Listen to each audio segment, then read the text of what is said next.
তোমরা যারা ক্যালকাটা ইউনিভার্সিটির আন্ডারে 6 সেমিস্টার এমডিসি কোর্স অর্থাৎ পাস কোর্সের ছাত্রছাত্রী আছো এবং তোমাদের বাংলা সাবজেক্টটি আছে, তোমাদের জন্য আজকের ক্লাস খুবই গুরুত্বপূর্ণ। আজকের ক্লাসে তোমাদের CC8 পেপার অর্থাৎ ছন্দ অলঙ্কার প্রবন্ধ এই পেপারের শেষ মুহূর্তের সাজেশন নিয়ে আলোচনা করব। দেখে নাও মডিউল ওয়ানে তোমাদের আছে ছন্দ। এই মডিউল 1 থেকে 15 নম্বরের যে প্রশ্নগুলো তোমরা তৈরি করবে দেখে নাও। প্রথম প্রশ্ন হচ্ছে মিশ্রবৃত্ত বা অক্ষরবৃত্ত ছন্দের সংজ্ঞা দাও, এই ছন্দের বৈশিষ্ট্যগুলি উদাহরণসহ আলোচনা করো।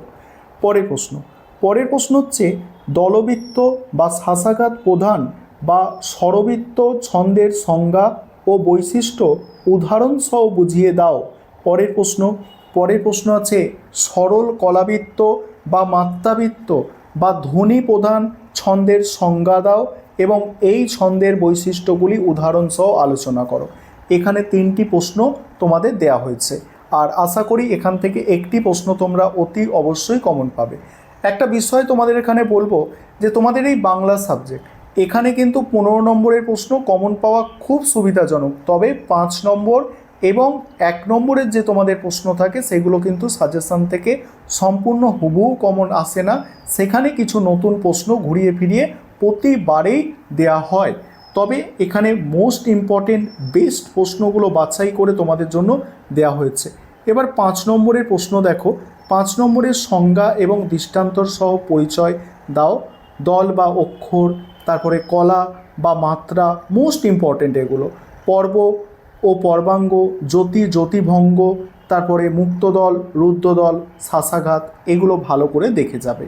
এবারে ছন্দলিপি প্রণয়ন আবশ্যিক। এখানে কি বলা হচ্ছে, পরীক্ষা হলে প্রদত্ত কবিতার লাইনে ছন্দলিপি নির্ণয় করে পর্ব, পদ, লয়, মাত্রা, রীতি উল্লেখ করতে হবে। সেখানে কিছু লাইন দেয়া আছে, তোমরা দেখে নাও। এই ধরনের লাইন তোমাদের তুলে দেবে, কবিতার লাইন, এবং সেখান থেকে পর্ব, পদ, মাত্রা, লয় এগুলো নির্ণয় করতে বলা হবে। এখানে বৃষ্টি পড়ে টাপুর টুপুর নদে এলো বান, ভালো লাইন এটা, ঠিক আছে। এছাড়াও তোমাদের এগুলো তো আর হুবহু কমন আসবে না, তাও এখানে অনেক সময় দেখা যায় কমন চলে আসে। গুরুত্বপূর্ণ প্রশ্নগুলোই তোমাদের জন্য বাছাই করে রাখা হয়েছে। তাহলে মডিউল 1টা তোমাদের কমপ্লিট হলো। এবার মডিউল 2টা দেখে নাও। মডিউল 2-এ আছে অলঙ্কার। এখানে 15 নম্বরের যে প্রশ্নগুলো আছে, প্রথমে দেখো। প্রথম প্রশ্ন আছে উপমা অলঙ্কার কাকে বলে। উপমা অলঙ্কারের 4টি অঙ্গ কি কি। এখানে পূর্ণোপমা ও লুপ্তোপমা অলঙ্কারের উদাহরণসহ বুঝিয়ে দাও।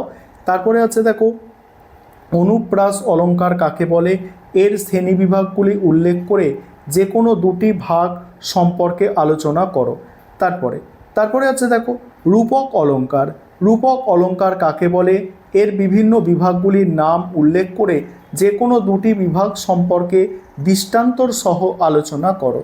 নেক্সট আছে দেখো বকোক্তি অলঙ্কার কাকে বলে, এটি কয় ভাগে ভাগ করা যায় ও কি কি, উদাহরণসহ প্রত্যেকটি বিভাগ সম্পর্কে আলোচনা করো।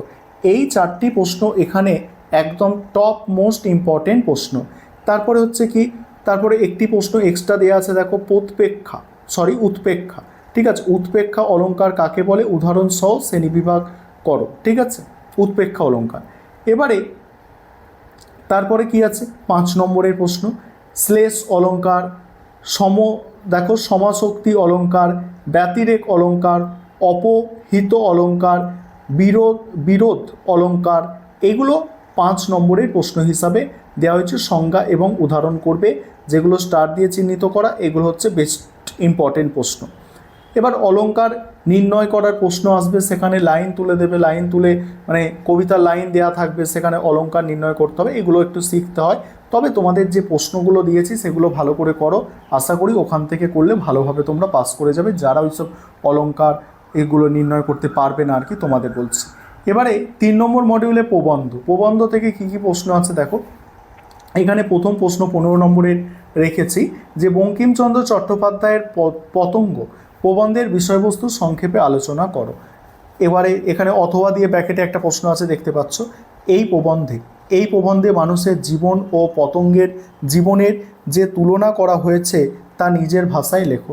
তারপরে হচ্ছে দেখো তারপর হচ্ছে প্রমোদ চৌধুরীর বই পড়া প্রবন্ধে প্রাবন্ধিক বই পড়ার প্রয়োজনীয়তা ও আবশ্যিকতা বিষয়ে যে সুচিন্তিত মতামত তুলে ধরেছেন তা সংক্ষেপে আলোচনা করো। নেক্সট আছে রবীন্দ্রনাথ ঠাকুরের পূর্ব পশ্চিম প্রবন্ধের মূল বক্তব্য নিজের ভাষায় লেখো। এবারে আরেকটি প্রশ্ন এখানে আছে, এক্সট্রা প্রশ্ন, মেঘদূত প্রবন্ধ অবলম্বনে কালিদাসের মেঘদূত কাব্যের যে রসগ্রাহী আলোচনা করা হয়েছে তার পরিচয় দাও। এবার 5 নম্বরের প্রশ্ন আছে, দেখো প্রথম প্রশ্ন, মানুষ্য মাত্রেই পতঙ্গ কোন রচনার অংশ, এ কথা বলার কারণ পর্যালোচনা করো। তারপরে মেঘদূত প্রবন্ধ অবলম্বনে মনুষ্যত্বের নিবিড় ঐক্যের বিষয়টি বুঝিয়ে দাও। পরের প্রশ্ন, লাইব্রেরির সার্থকতা হাসপাতালের চাইতে কিছু কম নয়, ব্যাখ্যা করো। আমরা যত বেশি পড়িব তত বেশি ভাবিব, প্রসঙ্গ উল্লেখ করে ব্যাখ্যা করো। নেক্সট আছে পূর্ব পশ্চিম এই বিচ্ছেদ বিরোধী কি চিরকালের সত্য, উক্তিটির তাৎপর্য বিশ্লেষণ করো। এই হচ্ছে তোমাদের কমপ্লিট সাজেশন।